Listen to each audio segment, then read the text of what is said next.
The Shepnaz Podcast begins now. Welcome to the Shepnaz Podcast. I'm Joe and I'm your host today. And today I'm with Pastor Rob Paul, and we are discussing the most recent sermon in our Exodus the Way Through series. This past Sunday, we were looking at the 10 words. And for those of you that are wondering, where is that in the book of Exodus? Well, actually, it's what we would commonly refer to as the 10 Commandments, but I'm quite sure that Pastor Rob's going to tell us why we're referring to that as the 10 words and maybe a lot of other things. So welcome in, Pastor Rob. Thanks. Good to be here. Yeah, I'm super excited about this. I've never done a series on the 10 Commandments, still haven't, but talking about this in the middle of Exodus, but it's really, there's a lot of really interesting stuff in here. And before we jump into talking about each of the 10 Commandments, which we won't cover, we'll cover multiple ones in a week, because otherwise this series would go on until Christmas 2027. I just kind of want to talk about some random things surrounding the 10 Commandments and just some stuff I've learned that I think, are helpful to me, maybe be helpful to some others as well. All right. So you kind of brought us up to this idea of the cultural differences regarding the law, and kind of maybe give us a lead into that and tell us what you mean by that. Yeah. So as I was preparing for the message, one of the things that became really evident to me is the difference between when the Israelites would talk about the law and when we talk about the law, we talk about it in some very different lights. It's very different.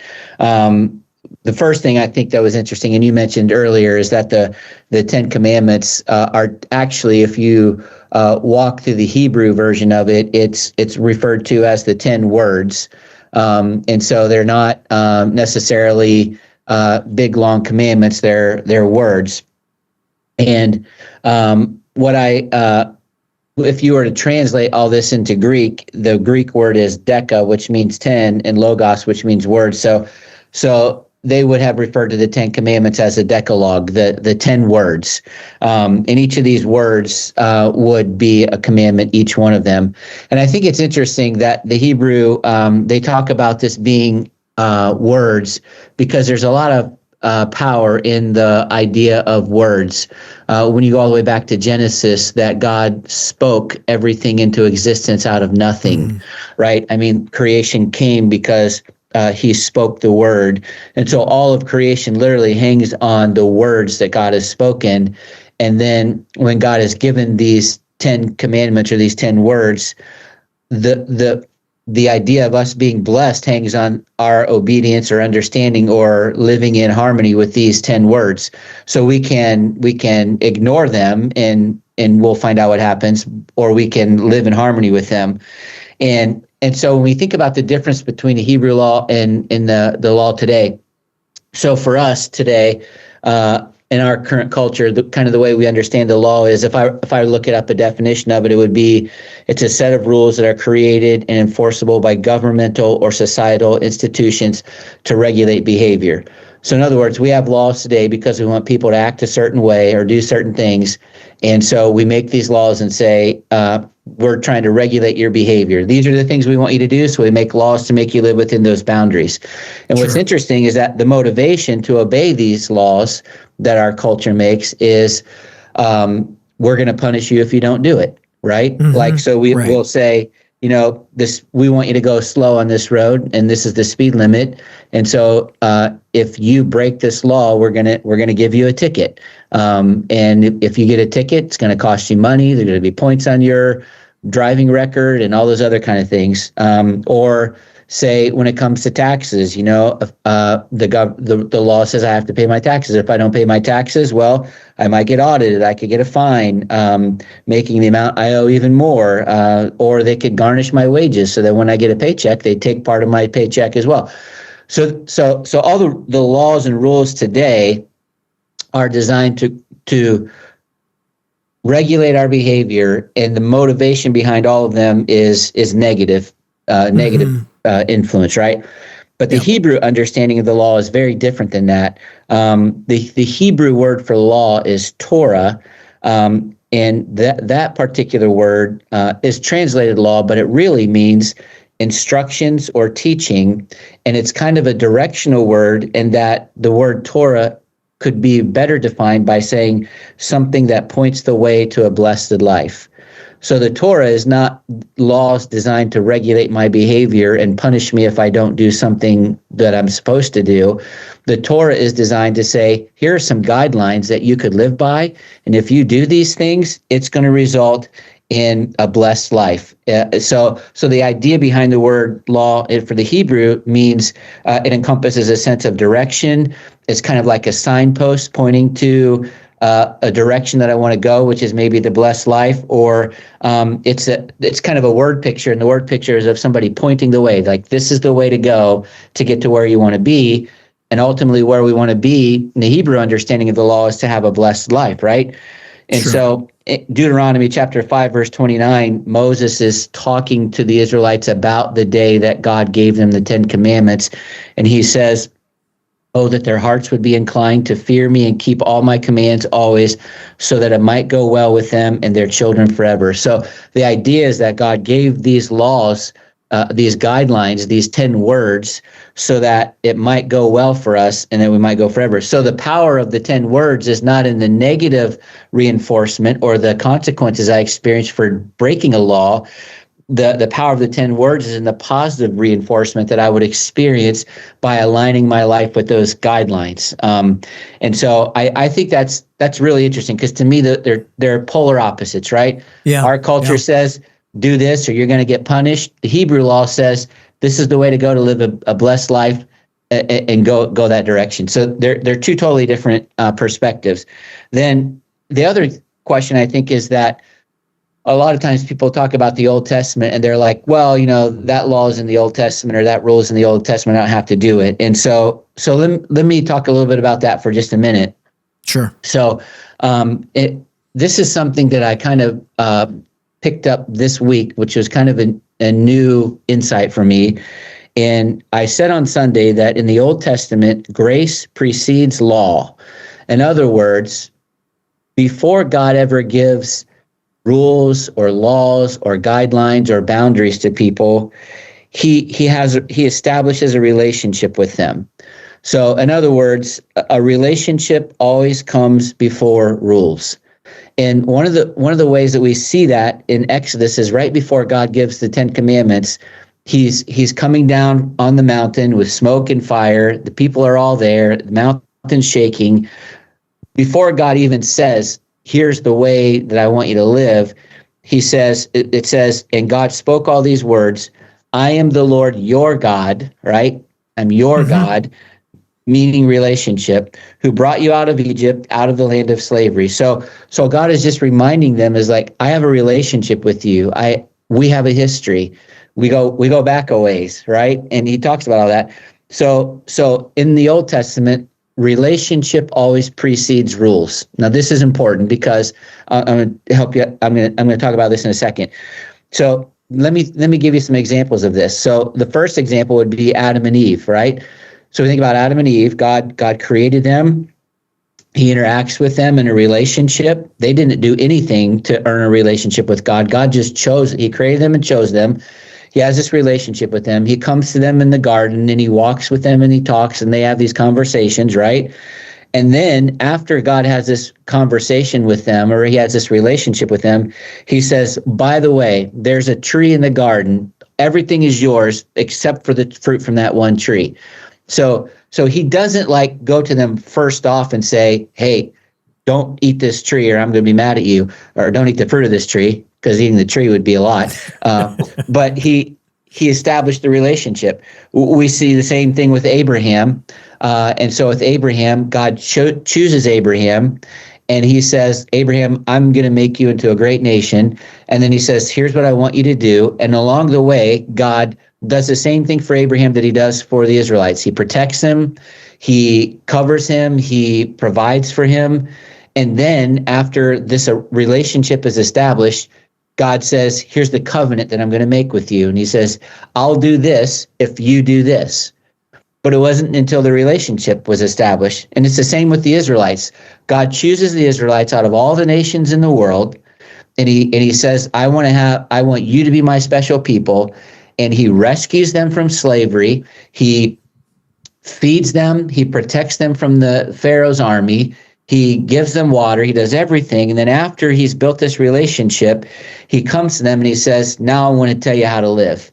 Right. And I just think that's so refreshing, because oftentimes when we think about religion or God, we think that religion is all about rules. It's about what I can do, what I can't do, what I should or shouldn't do. But for God, those things come after he establishes a relationship with us. And then on top of all of that, when God did reveal the 10 words or the 10 ways that he wanted people to live, he does it in a relational way. So he has a conversation with his people, right? He could have done it in a lot of ways, but he has a conversation. He comes down and he literally, and Moses says this in Deuteronomy 5:4, he says, he spoke with you face to face from the center of the fire there at the mountain. And so we remember the scene, right? The mountain is shaking. There's fire coming down. There's smoke. And God's voice comes from all of this. And he tells the people, this is how he wants them to live. And he tells them face to face because he's in a relationship with them. Mm-hmm. And they've experienced God's presence. And then he also gives it to them in written form. And he takes his finger and he writes it on the stone. And this stone tablet guides them into the future of how they should live. But here's what I think is really interesting. That in the context of the Old Testament, without a relationship, these 10 commandments or these 10 words, they lack context and meaning. Like if God just goes up to some random culture and gives them these 10 words and he doesn't have a relationship with them, it doesn't matter. They're not going to listen to him. They're not going to do it. And I was thinking about the culture that we live in. Like this is interesting to me. So the culture that we live in today has changed a lot. And if you've been alive for a while, you've seen the changes. I don't even have to talk about it, right? But There was a day when religion, there was a day when God and church meant more to most of the people in our country than it does today. I remember when I was younger, and I'm not even that super old, but I remember that there were days when the 10 Commandments hung in courtrooms. And then I remember the fight to take the 10 Commandments out of courtrooms, which came after they took the 10 Commandments out of schools because it was offensive to people or whatever, right? These 10 Commandments used to be valued and honored by our culture, and now they're not valued anymore, right? They were valued because more people had a relationship with God then, it seems like, than they do now. So today, less people would call themselves Christians or religious and say that they have a relationship with God. And so it's like no wonder that the 10 Commandments don't matter, because they don't have a relationship with the God who gave them the 10 Commandments. So why would I care about those things? Like if I don't know God and I don't have a relationship with God, why would I care about how he says I should live? And why would I care about what I need to do in order to be blessed by him? I really don't care. And so without a relationship with God, these 10 Commandments they're annoying. They're things that ruin my life. They keep me from doing the things that I think are fun. But inside the context of a relationship with God, these 10 Commandments or these 10 words that God gives his people provide an avenue of blessing. Like it's like, because I have a relationship with God and I trust him, and he says, if I do these things, I'm going to have a blessed life. They matter to me. I want to do them. But if I don't have a relationship with God and he says, this is what you got to do to live a blessed life, I'm like, who gives a rip? Who are you? Who are you telling me how to live? I don't want to live that way. And so they don't matter at all. And so I think it's interesting in our culture, there are people who value these 10 Commandments and people who don't. And the difference is those who have a relationship value it. Those who don't have a relationship with God could care less about them. And I think that's just really on display in our culture and easy to see. Well, just an example of that, I was watching a reality game show just a few days ago. And it's, one of those game shows where there's a lot of deceit and lying involved in order for people to scheme against each other. And this one player was trying to convince everybody that he was telling the truth. And so to try to convince everybody, he just starts yelling, "I swear to God that," and so forth. And then he was found out to be lying. And after they called him on the lie, he says, "Well, I don't believe in God, so that doesn't matter." And it's the exact point of what you're saying, where those words, those laws don't have any hook to a person that doesn't already have some kind of relationship. Yeah. That was just a kind of a really interesting insight to me. I never really thought about it, but rules inside the context of a relationship, they really matter. Rules outside the context of a relationship, they don't matter at all. I think that this particular principle can be applied to parenting, right? I mean, when a parent has a good relationship with their child, then the rules matter because the context is a relationship. I care what my dad or my mom says because I think they might have my best interest in mind. So when they say I should or shouldn't do something, I want to value that. If I don't have a relationship with my parents, or I could care less, or they don't seem to care about me, when they tell me to do something, why would I? I'm not convinced they might have my best interest in mind. And even though they might, if I'm not convinced, it doesn't matter, right? So this is a good principle for culture and society altogether and everything. But anyway, the next thing I wanted to talk about, and I think this is when you talk about laws and rules, and you're preaching from the Old Testament, this is the question that I think a lot of people would ask, and that is, are we obligated to submit to laws from the Old Testament? Because, there's a New Testament, and I think I've heard the phrase, well, we're under grace, not under law now. What does all that mean? And the truth is, there are some laws in the Old Testament that we're not obligated to obey, that are not binding to us today, but there are some that are. And so I feel like it would be helpful to have a filter to know how do I know when I read something in the Old Testament that it applies to me, or how do I know when I can let it fly, right? So there's three different kinds of laws in the Old Testament that I want to talk about. There's ceremonial laws, civil laws, and moral laws. So the Israelites had all three of these. The ceremonial laws, which was actually the largest category of laws, these laws governed the way that they did worship and the way that sacrifices were supposed to be made. It even had to do with their diet and their dress and the color of clothes that they could or should wear, and what kind of undergarments they would wear when they go into the presence of the Lord. I mean, these are all ceremonial laws, and they had a lot to do with how worship would happen in the temple or around the temple. These laws, these ceremonial laws, and I'm kind of hitting this at a high level, are not binding, because all of these laws that are ceremonial were a foreshadowing, or they pointed to Christ. Like, if you go through the ceremonial laws in the Old Testament, every one of them in some sense pointed to this new worship that was going to come of Christ. So they're symbolic or whatever. And so the fact is that today, because we have Christ has already come, the Messiah has already come, I don't have to submit to these ceremonial laws that point to Christ when Christ is here. In fact, if I observe those laws now, it would imply that Christ's work was insufficient when he came. So I don't have to do that. So I don't have to take an animal to the temple to sacrifice. I don't have to worry about which animal do I sacrifice, or do I have a grain offering, or how to do it. Those are all gone because Christ came and he sacrificed once and for all of us. So those ceremonial laws, they're done. We don't have to worry about those. So that's good. And everyone says amen, right?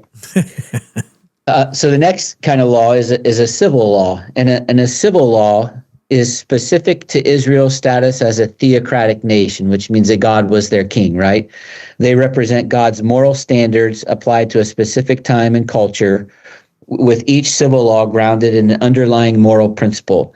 In other words, the civil law was the application in a specific culture and time of the moral law.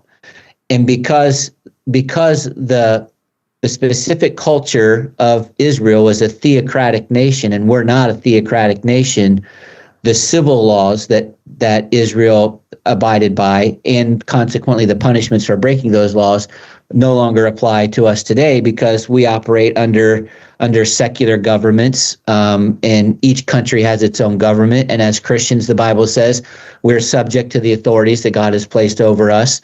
So we're not subject to these civil laws.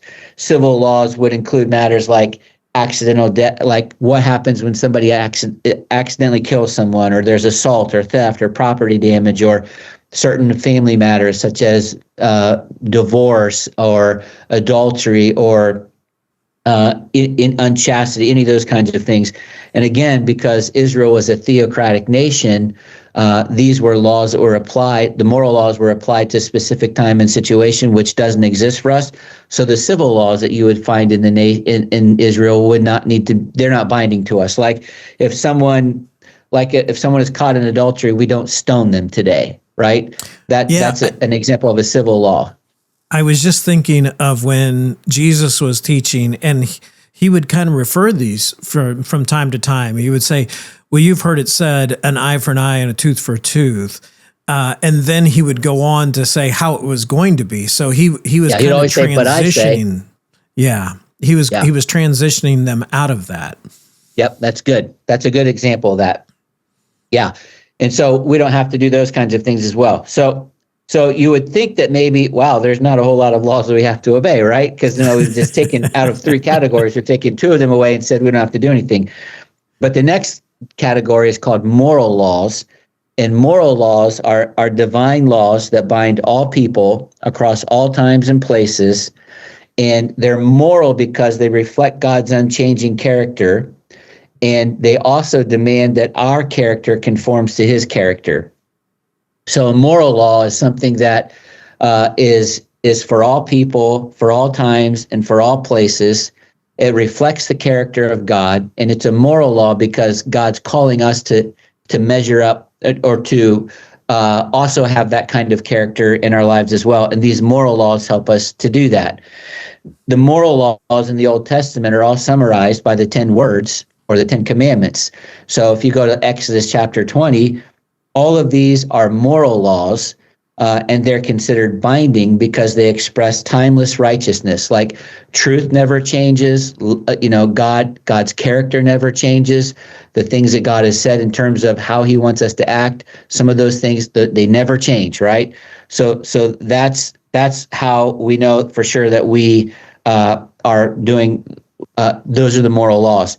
Now, interestingly, 9 of the 10 commandments are found in the New Testament, and they're explicitly reinstated in the New Testament. So they're like binding on Christians for sure, right? So the only law that is not of the 10 commandments that is not restated in the New Testament, it refers to the Sabbath.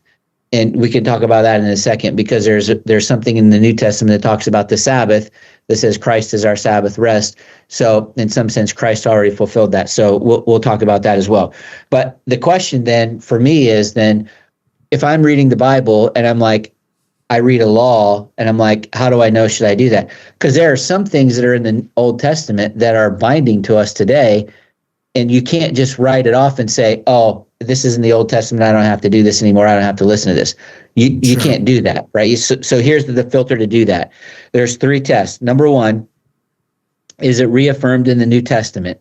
So if a command is from the Old Testament is repeated or upheld for believers in the New Testament, then it would be something that we should say, this is a moral law. And if it's in the Old Testament, even if then I should obey it, because it's in the New Testament as well. And again, there are 9 of the 10 commandments that are repeated in the New Testament. The second one is, does it reflect universal moral truth rooted in God's character? In other words, is this law or this commandment connected in some way to God's character? And if it's connected to God's character that never changes, then I'm going to want to obey it, right? So God's commands tied to loving, like commands tied to loving God and loving our neighbor, I would say, yeah, I have to obey those things because that's what God says I should do. That's who God is. God is love. So any command to love means I'm going to have to love. Any command to forgive means I'm going to have to forgive, that kind of thing. And then the last one is that has Christ fulfilled it? And so again, all the ceremonial laws pointed to Christ. They were designed to point everybody to Christ. And so when Jesus came, he died once and for all for everyone. And so the sacrificial system that existed in the Old Testament doesn't need to be reestablished in the New Testament, because if it was, what we would be saying is that Jesus, what he did was insufficient, and I have to go back to the old system. But the old system pointed to Jesus, who was going to die for us once and for all, and all that. Also, then you read in places like the book of Acts, where the church was being established, that they would have certain councils, they would talk about certain things, and they were trying to decide what were the laws that we need to obey prior to Jesus coming, do we need to obey them, or do some of them need to go away? And they determined in some cases, there are some things that I should obey. There are some things that I don't need to obey, right? And the idea behind all that is that they always let love guide them in that.